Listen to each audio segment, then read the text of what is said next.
Bonjour, nous sommes au salon Batimat pour Action Environnement. Nous allons parler avec Frédéric Henry du risque de retrait et gonflement des sols argileux. Pouvez-vous nous expliquer concrètement comment se manifeste ce risque? Bonjour à tous. Donc déjà, un tout petit mot sur l'agence Qualité Construction, qui est une association d'intérêt général qui regroupe tous les acteurs de l'acte de construire pour essayer d'étudier et surtout de prévenir les risques. Alors, les argiles, c'est un des risques les plus importants aujourd'hui, le retrait-gonflement des argiles. Comme tout risque naturel et tout risque potentiel, il faut déjà bien comprendre le phénomène. Il faut imaginer que sur des sols argileux, on a des bâtiments qui sont comme sur des éponges. Les argiles vont gonfler quand l'éponge sera humide et se rétracter quand l'éponge sera sèche.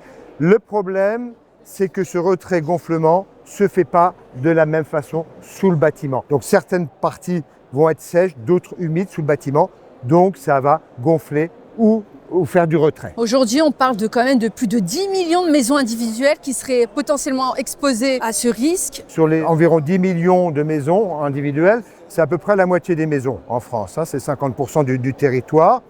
Sur ces maisons, il y en a déjà à peu près 3 millions qui sont fissurées, donc 7 millions potentiellement atteintes. Donc c'est un risque sur lequel il faut travailler sur l'existant. Mais on continue aussi à travailler sur les nouvelles constructions, les bâtiments neufs. Quelles solutions existent actuellement pour prévenir cette vulnérabilité en fait, de ces bâtiments? Sur le neuf, la première des choses, c'est de connaître le terrain par une, voire des études de sol. C'est fondamental de connaître et de caractériser le sol. Ces études de sol vont pouvoir d'ailleurs nous donner, par les géotechniciens, des solutions constructives.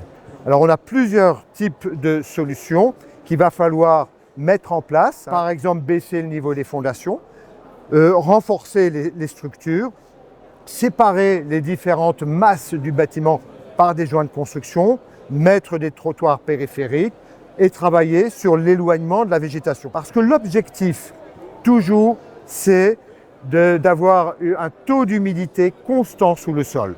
Un même taux d'humidité pour qu'on n'ait pas cette différence où justement ça se rétracte d'un côté et ça pousse de l'autre et donc ça fissurerait les maisons. Donc ça c'est pour le neuf. Et pour l'ancien justement il y a un problème pour... Pour l'ancien vous comprenez bien qu'on ne va peut-être pas pouvoir à coût raisonnable reprendre toutes les fondations, reprendre toutes les structures.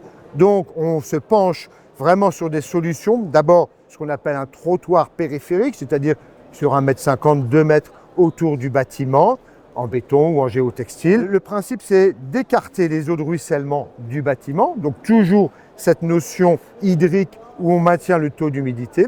Et puis en même temps, ce trottoir empêche l'évaporation de l'eau dans le sol. Donc on maintient un taux d'humidité constant sous le bâtiment. Une autre solution, c'est de travailler sur la végétation. Vous savez qu'un arbre, grande tige, ça pompe 300-400 litres d'eau par jour.